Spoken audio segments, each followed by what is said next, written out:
Assalamualaikum warahmatullahi wabarakatuh. Bismillah, alhamdulillah, wassalatu wassalamu ala rasulillah Sayyidina wa maulana Muhammadi wa ala alihi wa sahbihi ajma'in, amma ba'd. Para tiktoker sekalian yang berbahagia, marilah kita melanjutkan wiritan kita, yaitu mengkaji daripada kitab Al-Hikam yang dikarang oleh Al-Imam Ahmad Ibnu Attailah As-Sakandari rahimahullahu ta'ala wa nafa'na bihi wa bi ulumihi fid dharaini amin.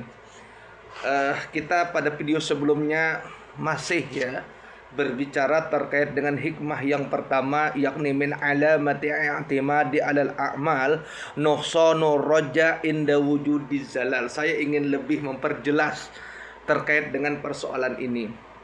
Jadi tanda-tanda orang yang bersandar kepada amal, nuhsanu raja, berkurangnya pengharapan pada dirinya ketika mana dia jatuh kepada satu kesalahan atau jatuh kepada salah satu dosa. Nah, di sini perlu kita tegaskan bahwa secara tersirat di dalam hikmah ini membagi terkait dengan orang beramal itu ada dua bagian. Pertama, ada orang yang beramal kemudian dia bersandar kepada amalnya. Dia bergantung kepada amalnya. Dia merasa bahwa amal ini adalah amalnya. Kemudian ada yang kedua, orang yang beramal, dia bergantung kepada Allah. Dia sadar bahwa ini bukan amalnya, tetapi secara hakikat ini adalah rahmat Allah atau tajalli af'al Allah pada dirinya, sehingga dia bisa beramal. Dan orang yang kedua ini mereka sangat-sangat mendalami terkait dengan ayat Al-Quran, wallahu khalaqakum wa ma ta'malun. Allah yang menciptakan dirimu secara zat, kita ini adalah merupakan ciptaan Allah. Wa ma ta'malun, dari sisi af'al, perbuatan secara hakikat pun kita adalah merupakan daripada ciptaan Allah.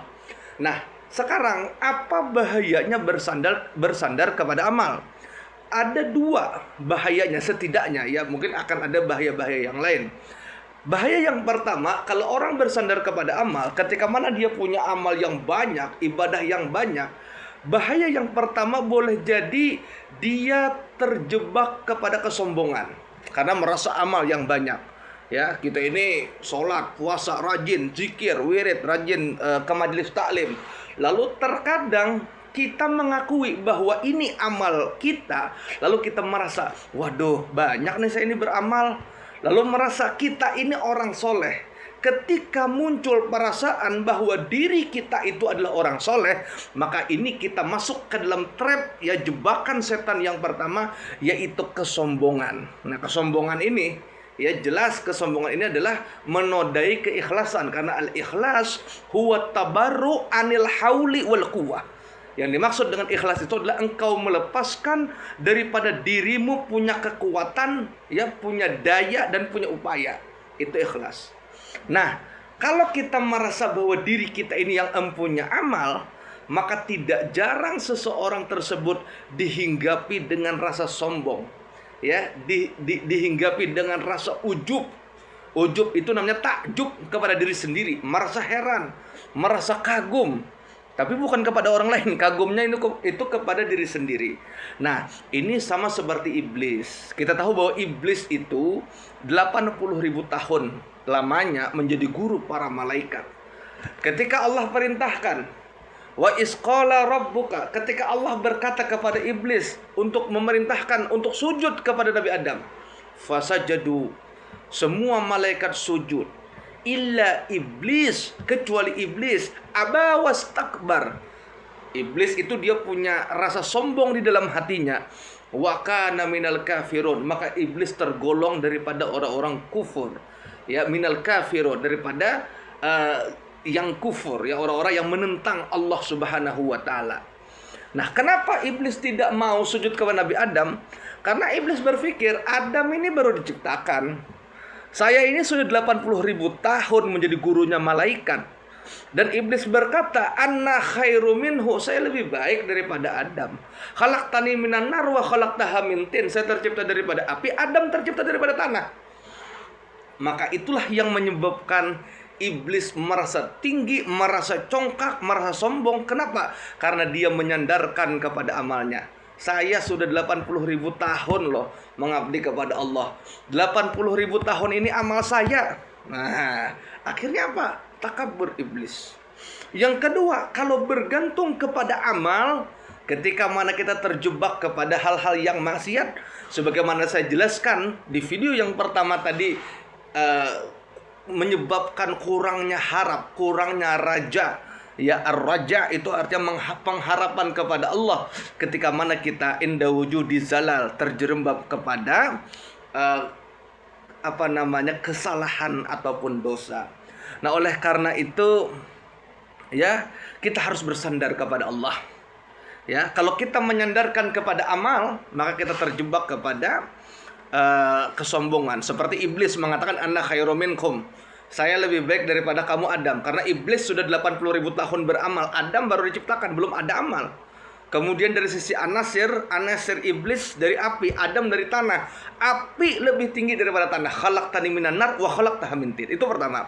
Kemudian yang kedua, dalam Quran surah Al-Qasas ayat 78, innama utituhu ala ilmin indika. Sesungguhnya aku mendapat kekayaan ini, kata Qarun, karena ilmuku semata-mata. Jadi Qarun juga begitu, menyandarkan usahanya kepada dirinya. Ini usaha saya, ini perbuatan saya, ini pekerjaan saya, sehingga saya mendapatkan kekayaan ini semua. Padahal tidak ada secara hakikat, tidak ada perbuatan Qarun itu sebenarnya. Wallahu khalaqakum wa ma ta'malun. Allah yang menciptakanmu dan perbuatanmu. Kemudian dalam ayat Quran lain dikatakan, wa ma romaita iz romaita walakinnallaha roma. Bukan kamu yang melontar, wahai Nabi Muhammad, pada saat kamu melontar. Bayangkan, bukan kamu yang melontar, pada saat engkau melontar. Jadi pada saat Nabi itu melontar tombak, ya, pada saat itu melontar tombak atau batu, secara zahir orang melihat Rasulullah yang melontar. Tetapi Allah nafikan, itu bukan kamu wahai Muhammad yang melontar. Pada saat engkau melontar, dalam penglihatan zahir Nabi yang melontar. Tetapi secara hakikat, walakinnallaha roma, hakikatnya Allah yang melontar. Nah, inilah. Maka sama seperti kita berbuat sekarang, seperti saya berbicara sekarang, bukan saya yang berbicara. Pada saat saya berbicara, karena secara zahir nampak saya yang berbicara. Walakinnallaha roma, hakikatnya Allah. Ya, karena yang memampukan kita untuk bicara. Ya, karena betapa banyak orang-orang di luar sana yang tidak punya kemampuan bicara, padahal mereka ingin berbicara, tetapi Allah takdirkan mereka tidak mampu berbicara. Nah, kita ini nanti suatu saat ketika sakaratul maut, mungkin kita ingin berbicara kepada keluarga kita. Mungkin kita ingin berbicara kepada orang-orang yang terdekat dengan kita. Tapi Allah cabut kemampuan itu sehingga kita tidak mampu berbicara, padahal kita hendak dan menginginkan dengan keinginan yang sangat besar untuk berbicara. Tetapi ketika Allah tidak menginginkan itu, maka tidaklah kita bisa berbicara. Oleh karena itu, sandarkan amal kita kepada Allah, perbuatan kita sandarkan kepada Allah. Jangan sekali-kali kita bersandar kepada amal. Jikalau engkau bersandar kepada amal, maka setidaknya ada dua bahaya. Yang pertama adalah kesombongan. Sombong ini dicela oleh Allah. Innallaha la yuhibbul mutakabbirin. Allah tidak menyenangi orang yang sombong. Dan yang kedua, ketika mana engkau terjerumus ke dalam kesalahan, engkau akan kurang rahmatmu kepada Allah Subhanahu wa ta'ala.